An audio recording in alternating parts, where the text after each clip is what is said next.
Hello and welcome to another edition of Canada Files. I'm Jim Deeks. Our guest on this episode is Cassie Campbell, a native of Brampton, Ontario, just northwest of Toronto, who grew up to become one of Canada's most renowned women hockey players, a player both respected and feared by the arch-rival U.S. women's hockey teams of the 1990s and 2000s, and a multiple gold medal winner in both Olympic and international competition. She's a member of the Canadian Sports Hall of Fame and a recipient of Canada's highest civilian honor, the Order of Canada. Cassie is now a national hockey broadcaster, a motivational speaker, a prolific charity volunteer, and a very busy mom. Cassie, women and girls have been playing pickup and organized hockey probably for 150 years or so. But in my recollection, the women's game really only started to catch the public's attention roughly about 25 years ago, in the mid-90s, about the time that you were starting your international hockey career. What put women's hockey on the map at that point, would you say, and why did it take so long? Well, I think it was a risky move back in the 1990s that sort of gave it this public persona, if you will, and that was the first World Championship and sanctioned World Championship. And Bob Nicholson and Murray Costello, who were the leaders at Hockey Canada, decided to put the women's team in pink. And, you know, some people would think it's sexist and all those types of things, but I think it was more of a marketing ploy, and I think it worked. And you know, just the fact that you get to play for Team Canada, I know those women were so proud to wear the pink. They didn't care. As long as it said Canada, they were fine. But I think people do remember the pink jerseys and the white pants. And, you know, that World Championship, I think, put us on the map and said, okay, let's go. And then that new generation came in of myself, you know, a few years later. And then, of course, the first Olympics in '98. I mean, those were significant milestones. But that first World Championship, I mean, putting the women in pink was kind of a cynical move. It was sort of, isn't this cute? But I think the women in that World Championship and then subsequent ones, when you got in by '94, certainly took any kind of a, oh, isn't this cute aspect out of it, because people realized you ladies could play. Well, ironically, there was body checking in that first World Championship too. And, you know, I remember watching Angela James and even Susie Ewing, who was the smallest player on the team, and they dominated, you know, they just dominated. And for me, that was at an age, I was 16, 17 years old, where I needed to see female role models, you know, and those were the people. And I remember meeting them at the Brampton Canadettes Women's Hockey Tournament in April, which was a huge tournament when I was growing up. And I honestly believe, had I not met those women and then not been able to go to the Canada Winter Games and not been able to know that the first Olympics was coming, I'm not so sure what would have happened to me at 16, 17 years old. You mentioned that Angela James and a couple of others were early role models for you, but when you were 14, 15, did you have role models in women's hockey that you could look up to at that point? No, I didn't know who else played other than my teammates and the girls we played against. You know, I didn't realize that, you know, there were so many women playing across the country. And, you know, I didn't even make it out of Ontario for the final cuts in 90 and 92 Worlds. It wasn't until 94. And I remember showing up at those camps being like, who are these people? And we have so many good players. And so I know you didn't get a chance to see anyone like that, which was unfortunate. Let's go back a few years prior to that. When you first started to play hockey, like most girls in Canada, you played with boys and played in leagues against boys. And there was body checking. There wasn't body checking allowed with girls, but there was certainly in the boys' leagues. Did the boys make a point by treating you like a boy and maybe tripping you and slashing you and slamming you into the boards? You know, my parents will tell me stories like that.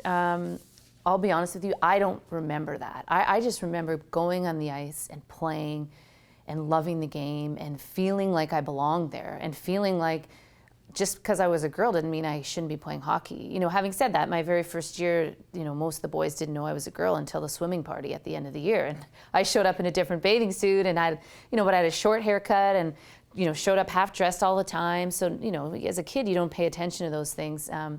But as I got older and played high school hockey and, you know, grade school hockey, you know, definitely I think boys sort of took liberties, but I was sort of the attitude, bring it on. Like, that's what being a hockey player is all about, and I think it prepared me for what I was going to face in the future. Well, you also played a lot of other sports. I know you were a particularly good basketball player, but at what age and level of hockey did you come to the conclusion that, I might like to play this game really quite seriously? And when did you attract the interest of the Canadian national team? Well, I think it was 91 where the first ever Canada Games for women's ice hockey happened, and that was in Prince Edward Island, and I was the captain of Team Ontario. And, prior to that, I had not made it out of Ontario for the 1990 World Championship team, which I was a 16-year-old, and then subsequently a year later, I wouldn't make it out of there again. And but I think right around that time, that's where I knew we were starting to hear rumblings of the Olympics, and I thought, okay, that's where I want to go. And then I continued to play, high-level soccer right up until the year after my first Olympics. And I actually broke my hand playing soccer and had to miss a Team Canada camp. So that's when I was like, okay, I better concentrate on one sport and one sport only. And so I would say it was probably right around 1999, after my first Olympics, that hockey became the only sport that I played. Let's go back to 94, though. That's when you first made the team and the Canadian women's team. And that team won that year's International Ice Hockey Federation World Championship, beating the United States. And that, I guess the rivalry may have started a few years earlier, but certainly by then, the rivalry with the U.S. had really started to take shape. And in fact, your Canadian teams won 8 international world championships over the subsequent 8 years, or 10 years, I guess it was, because there were Olympics, but and you also competed in the Olympics themselves. In fact, in the 98 Olympics in Nagano, you'd beaten the Americans all these years, you lost to the Americans.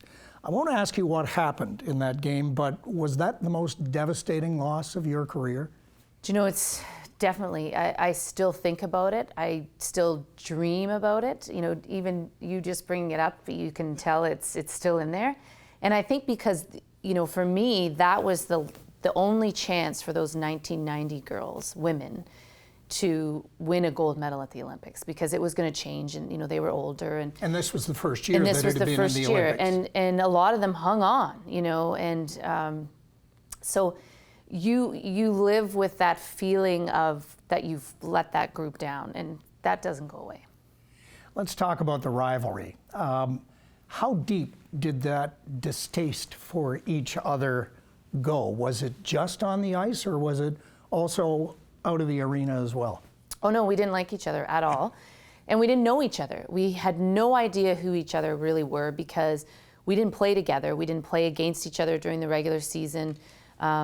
So you had no desire to like them either. And it was such a huge rivalry. It was so physical. I mean, if you wanted a gold medal, you knew that was the team you really had to go through. And but I look back now and I think to myself, how could we not have had more respect for one another? Because we were literally wearing the same shoes, trying to grow the game and just doing it in different countries. But it was hatred. And I hate to use that word, but it really was a hatred. It really was a lack of respect. It really was, you didn't care to know them, and you were willing to do whatever it was going to take to beat them. Does that linger today, or are you now friends off the ice with some of the players you faced? I'm definitely friends with some of them. Some of them have gotten into broadcasting, so we run into each other at the rinks. And, Cami Granado's a great friend and someone who I admire, and yet her and I would have never really even spoken to each other back in the day. And, I have a genuine respect for all of them and what they've done,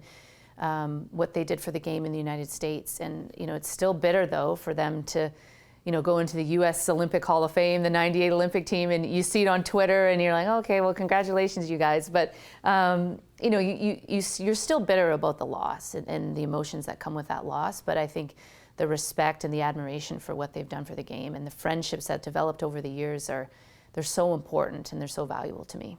How important was it to you? How emotional was it for you and your teammates to wear that Canadian flag on your jersey? Did it make you feel, or did you feel any different to the Americans, or for that matter, the Swedes or the Finns? What was playing for Canada to you women? Well, it was our game. And, the expectation when you play hockey in this country is to win. And if you don't, then don't come home. That's sort of the mentality that we face in this country. And it's a proud feeling to know that everyone in this country is behind you. Even if you don't watch hockey on a regular basis, you watch the Olympic Games and you want the hockey teams to win. And so you feel that pride. And, the thing with Hockey Canada is you walk into the dressing room, and I'll never forget this in '94, the first time I saw my jersey in my stall. Well, it's not the back and the number isn't facing out. It's the Team Canada logo that you see. And, that's always stuck with me, that is definitely the most important thing. And you look down at your jersey sometimes for motivation while you're playing, in hard moments. And it's a feeling that is hard to describe unless you've had that jersey put on you. And you've walked into a dressing room where the jersey has your name on it, and it's, you're part of something bigger than just your club team or your province. You're playing for your country, and it's a hard feeling to describe and give it justice, but it by far is, one of the best experiences of my life.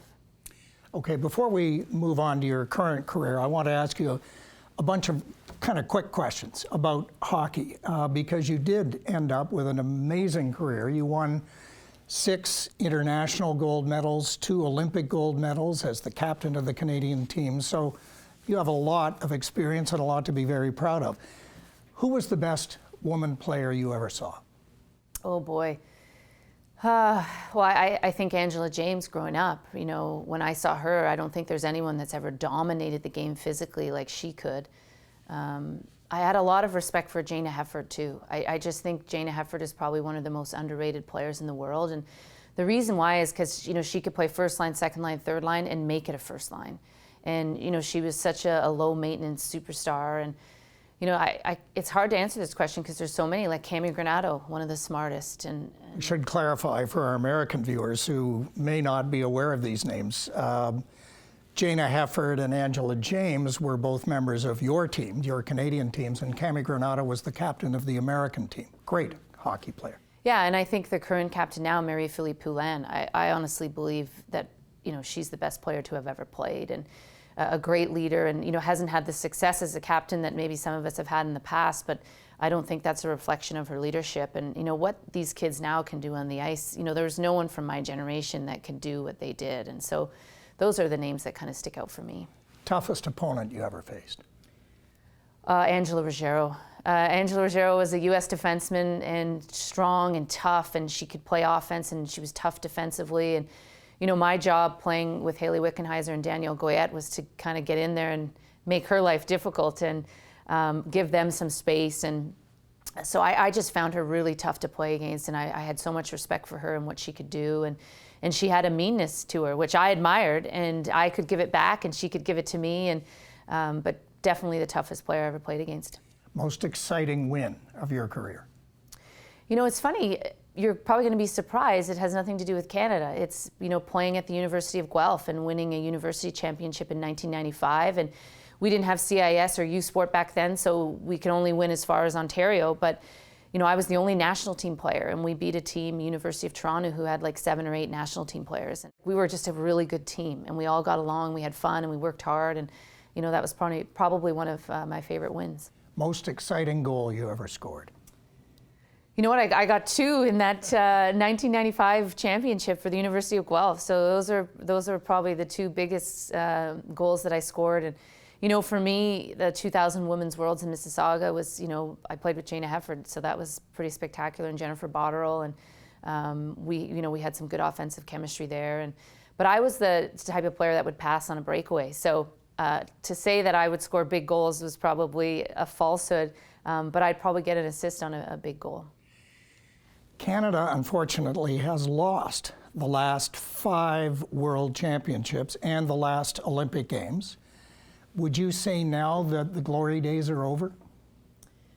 I don't think they're over. I think it's almost like David and Goliath. The U.S. team has been so good for so long. And even when I played, there were times when they were better than us. Like in 2002, they were better than us, and we just found a way to win. And I think I think it's a David and Goliath thing right now, where they're just simply, they have the confidence to win. They don't feel like they can't beat Team Canada anymore, which is maybe the way they felt in the past. And And I think we need to start thinking of different approaches. You know, we can't do the things that we did in the past and expect to be successful. And so I like what the head of the program now, Gina Kingsbury, is doing, and she's making changes, and she's collaborative, and she's bringing in new and fresh ideas, and I'm a big believer in this new group. How has the women's game changed since you retired roughly 13 years ago? You mentioned a little bit earlier that it's maybe a little bit faster. Are there a whole bunch of things that you see that are different and either better or not better than they were? Well, I think everything you see about hockey includes women's hockey. So if there's a skills coach, well, he's catering not just to the men's game anymore. He's also catering to the women's game. Ice time has changed. The availability of ice time has changed, and I think the attitude towards the game has changed. Where dads and mums now with daughters, they feel no way about putting their daughter into hockey. Whereas my generation, it was like, well, I don't know, girls shouldn't really be playing, and it's not really a thing that girls do. And I think we're starting to see that attitude change. And let's face it, the talent is, I couldn't even hold the water bottles for these girls that are playing now. They're so talented, they're so skilled. They're fitter at a younger age than I was. It becomes a full-time commitment much earlier than it was when I played. And I think overall the game is just better for it. As the game has improved, you would think that that would translate into a desire by the public, but also the players, to make women's professional hockey work. And unfortunately, in the last decade, we've seen two leagues, one in Canada and one in the United States, start up but ultimately falter. And even with the NHL, which has offered as much support as they can, the NHL, Gary Bettman, has said, we'd love to see a women's pro league succeed. But it hasn't. Why do you think it hasn't taken off? Well, I think we're closer than we've ever been before. I think it hasn't taken off because we, inside our own sport, aren't willing to work together for what's greater for the game, the good of the game. And I think we had a league here in Canada that was good for a short period. It wasn't going to be sustainable based on the not-for-profit model. And then we have a league down south that the players really don't trust. They were told they were going to be paid, and then they weren't. And they don't necessarily trust some of the investors and people behind the scenes that are helping that league. And so they've chosen to boycott it. And I think from the outside looking in, it looks like it's a huge mess. But I truly believe we will have a WNHL, and I believe it's never been more closer than it is now. And I know that there's a lot of talks behind the scenes to hopefully make it happen. But were the fans there? One would assume that the teams couldn't pay their players because the revenues weren't coming in because the fans weren't coming. Well, it's interesting. I watch all the PWHPA games online, and they show the crowd, and it's full. It's jam-packed. They're not 8,000-seat arenas, but it's so full. And I believe that if we have the top players and we have the right infrastructure, that we will be able to fill 25 to 5,000-seat buildings. And I believe that to be the truth. And I think it hasn't happened consistently with some of the leagues that we've had in the past because we've overextended our volunteers. We haven't had enough staff. But with the right infrastructure, I think we can sell out any building. Would allowing body checking help to create fan interest? Or is that of a day gone by that we don't need to rely on the physical aspect of hockey to appeal to fans? It's kind of ironic asking that question. You look at the men's game, and it's definitely starting to look more like the women's game in the sense that there's not the crazy hits that we used to see in the past. There's less fighting. I don't think bringing body checking into women's hockey helps sell the game. I think the pureness of it, the finesse of it, the showcase of skill and yet strength. And who's kidding you? There's no body contact, body checking allowed, but there is body contact. It is pretty physical, and I think leaving the rules the way they are would be just fine. Let's move beyond the game now. You retired in 2006 and almost immediately started a career in hockey broadcasting, sports broadcasting. And you were with TSN and then the Sportsnet in Canada, covering mainly the NHL, but also women's hockey. When you first started, did you face any discrimination from what was pretty much an all-male jock kind of fraternity? Or were people respectful of you because of the career you had had in hockey and treated you like one of the guys? I think outside of my team, in particular at CBC, with Hockey Night in Canada, is the greatest sports show we've ever produced in this country. And I think people on the outside were like, oh, well, what is she doing there? She's never played in the NHL. She doesn't belong. But people inside, they were my teammates, and they knew the struggles that were kind of going on externally, and, the pressures that I kind of faced. And I was never made to feel like a woman. And I think, people are going to say, well, you are a woman. And I am, and I'm very proud of it. But I was always made to feel like a hockey person. They would listen to my ideas. They lacked a knowledge of what I knew and because I was a female hockey player, they weren't sure. They didn't know my sport. They didn't know all those things.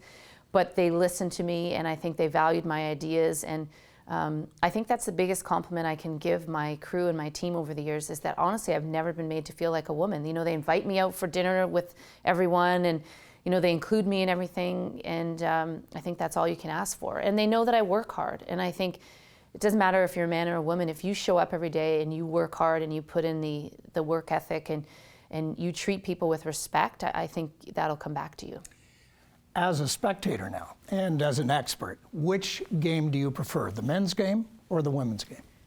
That's tough. As a broadcaster, and I'm going to get in so much trouble for admitting this, but I find it easier to do men's hockey because the game is just, there's more going on and it's a little bit quicker, okay?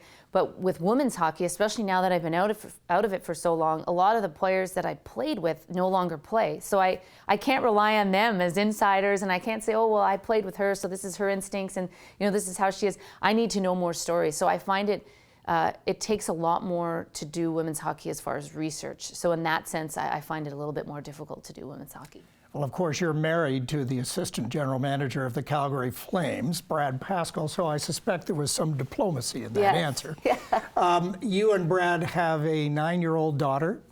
Is she going to be a future women's Olympic hockey star? The good news is that she can be whatever she wants. For me, it was, growing up playing hockey, you never knew where you were going to go, if it was going to get you anywhere. My dad wanted me to play tennis because he thought I'd make more money playing tennis, and he's probably right.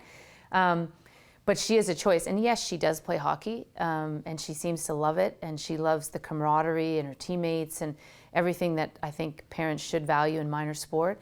But she can be whatever she wants. I think there's no restrictions on young female persons anymore. They can pick careers in any field that they want to, and it's acceptable. And I think that goes to a lot of the pioneers that came before them. So she's got so many more choices than I had, and I just see what she's about, and I just see that she just feels there's no limitations either, and that makes me pretty proud. How did becoming a mother change your life? Well, you're definitely more emotional. I think you think things through differently. You have a different perspective. Oftentimes when you're stressed as a parent, you have work to kind of fall back on, and when you're stressed at work, you have parenting to fall back on and give you some perspective. But honestly, she teaches my husband and I more than I think any other thing in our life could have taught us. She just keeps things in perspective. She she asks the craziest questions, and she just she's just kind of, we're lucky. She's an inspiring little girl, and I'm a completely biased mom, but she's got a lot of spunk to her, and she keeps us grounded. And she doesn't even know what I've done as an Olympic athlete. She thinks walking into the Flames dressing room and the Flames coaching room is normal. That's what every kid gets to do. And so she keeps us humble, and she keeps us grounded, and it's very important. Aside from your broadcasting and being a mom, you do a lot of community and national charity work. You work with Ronald McDonald Houses, Care Canada, Scotiabank. Of all the extracurricular things that you do, what do you find the most satisfying? Well, so many things. The Scotiabank Girls Hockey Fest we've been doing now for 14 years, and I get a chance now to meet the kids that I would have taught at these free clinics around the country, and they're still playing hockey.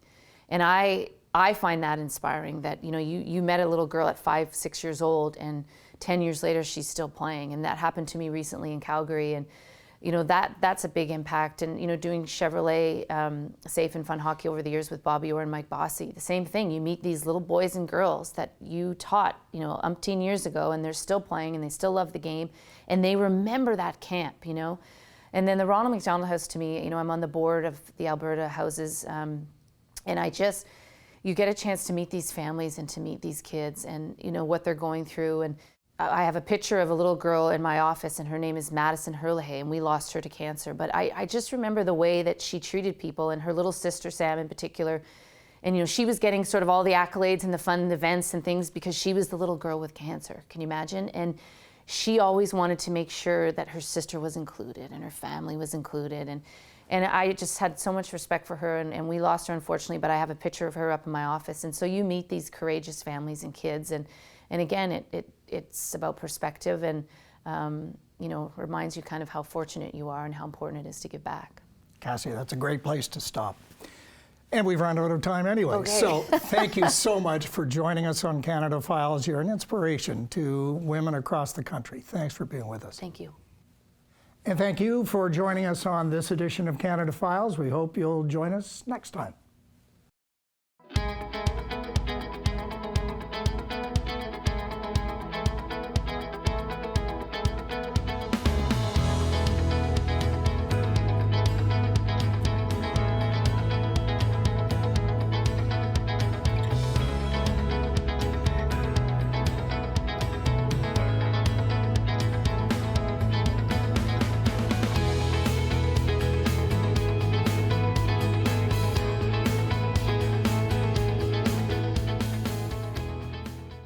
The preceding program was made possible through the generous support of Mary Alice Davis in memory of Glenn W. Davis, as well as the following donors: the John and Jocelyn Barford Family Foundation, John and Margaret Deeks, Wendy Deeks in memory of Peter A. Deeks, Richard and Donna Ivy, Alice and Ted Kernahan, the Bruce H. Mitchell Foundation, Andrew and Valerie Pringle, Eleanor and Francis Shen, the Sonner Foundation, the Browning Watt Foundation, William E. Wilder, and by the Central Canadian Public Television Association.